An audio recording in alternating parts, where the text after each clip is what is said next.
এক ছিল ছোট্ট একটি মেয়ে, নাম তার অনামিকা।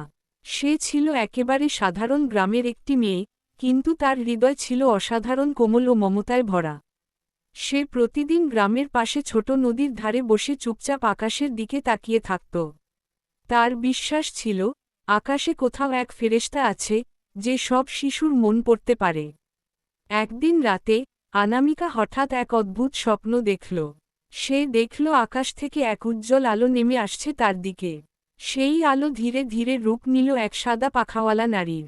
তিনি কোমল কণ্ঠে বললেন, আমি তোমার প্রার্থনা শুনেছি, অনামিকা। তুমি যে ভালোবাসা পৃথিবীকে দিতে চাও, আমি সেটাকে সত্যি করতে এসেছি। অনামিকা বিস্ময়ে বলল, তুমি কি একজন ফেরেশতা? ফেরেশতা হেসে বললেন, হ্যাঁ, আমি তোমার অন্তরের আলোকে অনুসরণ করে এসেছি।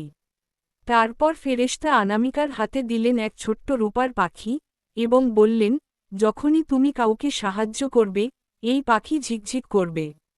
ভালোবাসার আলো ছড়াবে চারপাশে। পরদিন ঘুম ভেঙে অনামিকা দেখল তার হাতে সত্যিই সেই রূপার পাখিটি আছে। সে বুঝতে পারল, স্বপ্ন নয়, সত্যিই সে এক অলৌকিক অভিজ্ঞতার সাক্ষী হয়েছে। সেই দিন থেকে অনামিকা গ্রামের সকল মানুষকে সাহায্য করতে লাগল, কখনো বৃদ্ধাকে পথ পার করে দিত, কখনো গরিব শিশুকে খাবার জোগাড় করে দিত।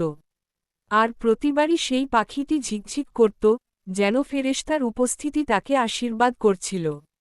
গল্পের শেষে গ্রামের মানুষজন বলত, অনামিকা নিজেই তো এখন এক ফেরেশতা।